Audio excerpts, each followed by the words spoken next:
Yeah. Now, after Krishna, Lord Krishna and Arjuna, now it is turn of the other Pandava warriors.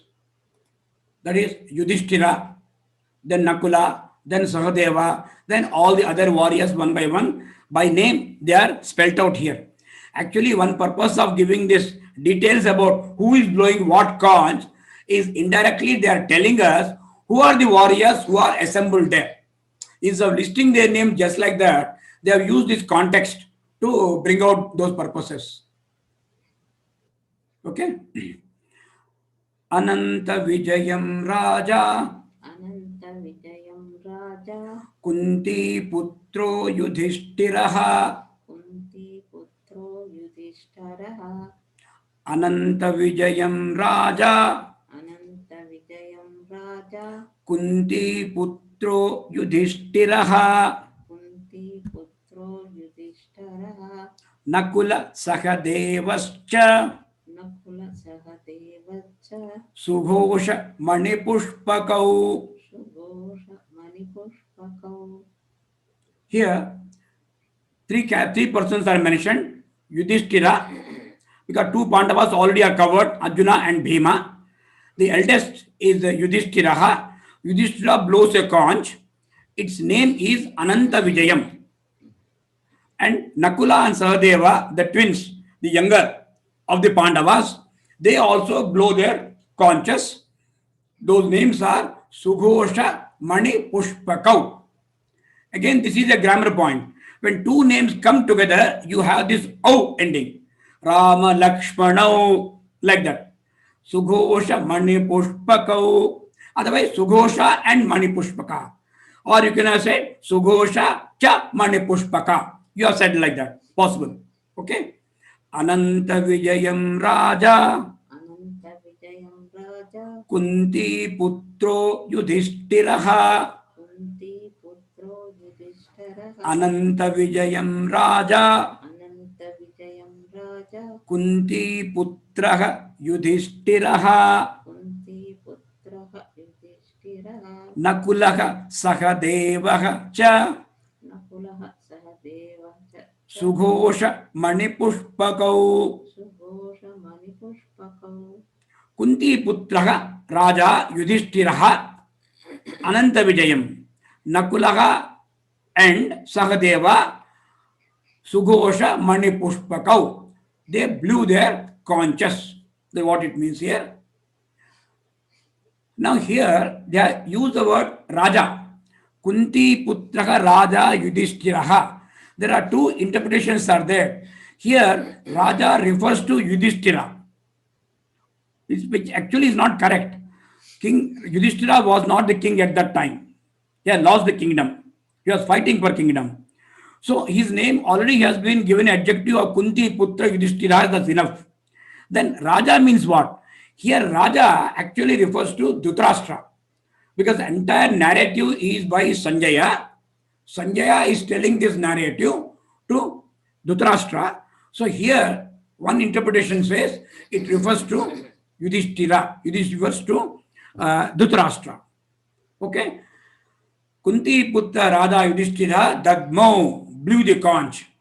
Then Ananta Vijaya, his name of the conch of Yudhishthira is Ananta Vijaya. Then Nakula and Sahadeva blew conches. They are known as Sughosha and Manipushpakau. A beautiful point. You can see the names of the conches themselves are so meaningful. Here, Ananta Vijayam. What is Ananta Vijayam? Ananta, endless victory. That means again, it is an indication that victory is on the side of the Pandavas. Because Arjuna's name itself is Vijaya. Yudhishthira's conch name is Ananta Vijaya. And then they have the protection of Madhava, Lakshmi, Lakshmidhara, Sriman, Srinivasa. So victory has to be on their side. That is what it is trying to say. Okay? And this conch, he had got it after he was Khandaprastha, which was soon transformed into Indraprastha. At that time, he was gifted this conch. And Nakula and Sahadeva also, the names are so nice. Sughosha. Ghosha means sound. What was the sound made by Kauravas? It was very difficult to hear. Whereas this is sweet tone. The Shankha, the conch blew by Nakula, itself makes a melodious sound. Sughosha. And Sahadeva's conch is called Mani Pushpaka, jewel blossom. Is like a jewel or a flower blossoming like a jewel. So these beautiful names are there for the conches on the Pandava side. Ananta Vijayam Raja अनंत विजयं राजा Kunti Putro Yudhishthiraha Kunti पुत्रो युधिष्ठिरः Nakula Sahadevascha Nakul सहदेवश्च Sughoshamani Pushpakau. सुघोषमन् पुष्पकौ. Now comes the turn of the other Pandava warriors. This will go slightly fast. Better to read the red one first, it becomes easier. Kashyaha cha Parameshwasaha. काश्यः च परमेश्वासः Kashyaha cha Parameshwasaha. काश्यः च परमेश्वासः Shikhandi cha Maharathaha. Shikhandi च महारथः Drustadyumnaha Viratascha. दृष्टद्युम्नः विराटश्च Satyakihi cha Aparaditaha. सात्यकिः च अपराजितः. Aparajitaha means one who will never be defeated, invincible. Such a strong warrior. Katyaki, who is on the Krishna's, one of his cousins, one of his close friends, cannot be defeated. That is what he is saying. Kaschascha Parameshwasaha, हास्यश्च परमेश्वासः Shikhandi cha Maharathaha, Shikhandi च महारथः Drustadyumnyo Viratascha, दृष्टद्युम्नो विराटश्च Satyakischat Parajitaha. सात्यकिश्च पराजितः. You read together. Satyakischat Parajitaha. सात्यकिश्च पराजितः. But when you read, keep in mind, don't say Satyakischa Parajitaha. Means it gives a totally reverse meaning, opposite meaning. You should always say Aparajitaha. Or read together. Satyakischat Parajitaha. सात्यकिश्च पराजितः. Okay. Now, Parameshwasaha. Parameshwasaha. Not Parameshwara. Parameshwasaha. The excellent archer. Kashya. Kashya, Kashi Raja, was a great archer. Then Shikhandi. Shikhandi was a great chariot warrior, expert in driving on chariot and fighting battle in a battlefield. Drishtadyumna, he is the commander-in-chief of the Pandava army. Then Virataha. Then the invincible warrior Satyaki. Here only names are listed because after 2-3 verses together they will say all of them blew their conches. That's what it says. But let us see these names and significance of these names. Now Kashya is the king of Kashi, is an excellent warrior. Shikhandi and Drishtadyumna, both are sons of Drupada, and that is, they are the brothers of Draupadi. All these were born to Drupada. And now, all these persons were born with a particular purpose. Shikhandi, the main purpose of his birth, Shikhandi, as we know the story, was Amba in the previous Janma, in an earlier life. She made a vow that I will become the cause for killing of Bhishma. She had a issue to settle with Bhishma. So Shikhandi was destined to become the cause for Bhishma's downfall and his death. Similarly, Drishtadyumna was born specifically because Drupada was insulted by Drona. He wanted to settle his issue. So he prayed to Lord Shiva. By Lord Shiva's grace, he got Drishtadyumna, whose main purpose was to kill Drona.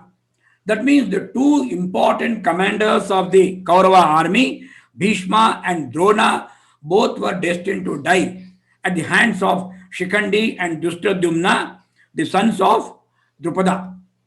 So it gives because the moment these names come, Kauravas know the entire background. They are scared of these fellows.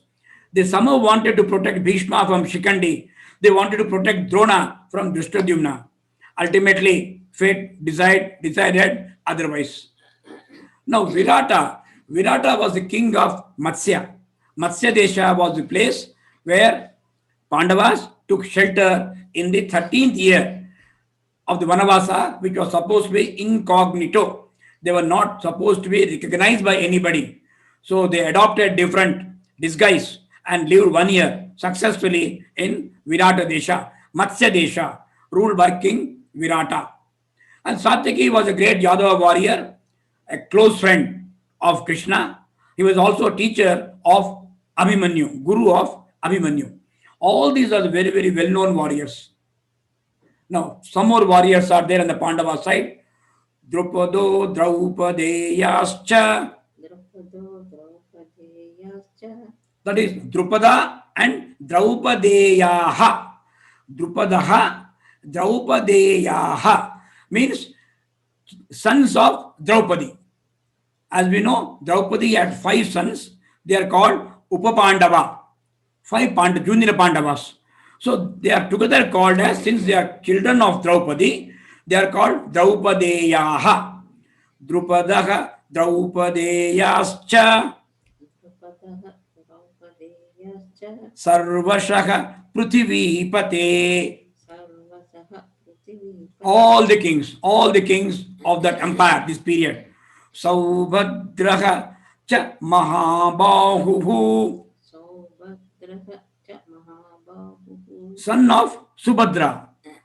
Saubhadra, Abhimanyu. Saubhadraha cha Mahabahu, Saubhadraha cha Mahabahu. Shankhan Dadmuhu Pruthak Pruthak. Sankham Ratno Pruthak Pruthak. So this fourth part of the line, Shankhan Dadnu Pruthak Pruthak applies to this verse and the previous verse together. All the names which came in the previous verse and this verse, all of them blew their conches. Now it's very important to know Pruthak, Pruthak means separately. All these warriors, maybe 8 or 10 of them, each of them blew their conch separately, individually. That means their sound could come distinctly. The melody of that message could reach the opposite warriors. And what was the phrase used for Kaurava conches?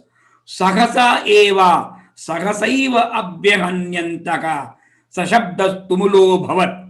There it said, all together. So it was a cacophony all together. But a Pandava side, each was blown separately, one by one. So they could clearly hear that distinct sound, distinct melody could come out very, very clearly. He's underlying the word pruthak, pruthak, distinctly, separately. Drupadaha Draupadeyascha, Drupadaha Draupadeyascha. Sarvashaha Prithivipate, Sarvasaha Prithivipate. Saubhadraha cha Mahabahu, Saubhadraha cha Mahabahu. Shankhan Dadmuhu Pruthak Pruthak. Sankham Dadmuhu Pruthak Pruthak. Read together. Drupado Draupadeyascha, Drupado Draupadeyascha. Sarvashaka Prithivipate, Sarvasaha Prithivipate. Saubhadrascha Mahabahu, Saubhadrascha Mahabahu. Shankhan Dadmuhu Pruthak Pruthak. Sankham Dadmuhu Pruthak Pruthak. Now he is telling Prithivipate means you can addressing Dhritarashtra again. O king, Drupada. Next, Draupadeyaha, sons of Draupadi, and Mahabahu Saubhadraha. That means the mighty son of Subhadra, Abhimanyu. All of them, Sarvashaha, Dadmuhu blew Shankhan, their conches pruthak pruthak separately. I already mentioned to you about 5 sons of Draupadi: Prativindya, son through Yudhishthira; Shrutasoma, son of Bhima; Shrutakarma, son of Arjuna; Shatanika, son of Nakula; Shrutasena, son of Sahadeva. Actually, Mahabharata mentions all details. Not only that, all the 100 names of Kauravas are clearly mentioned there. Not only that, Ramayana, Mahabharata, as you know, Ramayana gives the ancestry of Rama right up to starting from Lord Brahma. From there, it is given there. So these names are read in Sita Rama Kalyana. Instead of our Pravara, normally we read 3 generations. There are 20 generations, 30 generations of all those kings' names are listed by Vasistha. Vasistha listed names of Rama's ancestors. And similarly, I think his name is Shatananda. He narrates the names of Sita's ancestors. All these names are listed there in all these epics. Now, the son of Drupad, Abhimanyu, the mighty warrior, and his greatness is he's the only one apart from Krishna and Arjuna who could enter Chakravyuha, the lotus formation of the enemy. His role was so crucial because Krishna, Arjuna were away from the battlefield, and if lotus formation, if nobody from Pandava side could enter, it means they have to accept the defeat on that day itself. So that was such a dangerous situation with the Pandavas. Then Abhimanyu, of course, Abhimanyu also, unfortunately, he knew only how to enter the formation. He had no idea how to get out of that. As the story goes, he learned this when he was in mother's womb. Arjuna was telling, and by the time he told the second part, unfortunately, Drupada fell asleep. So Abhimanyu could get only 50% knowledge. He only knew how to enter the formation, not coming out. In spite of that, knowingly, he entered. That means he was prepared to sacrifice himself. It is something like a suicide squad. It is so important for the Pandava side. He was prepared to sacrifice his life. He goes inside. Okay.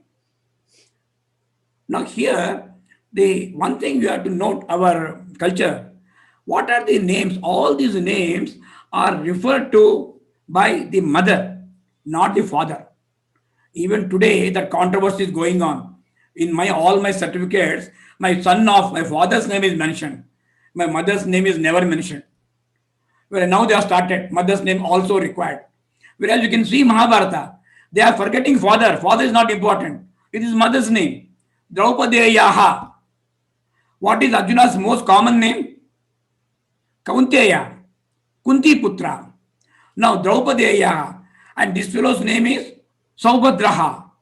You see how they are referred to by the names of the mother, how much respect is given to the mother in our culture and the institution, not the father.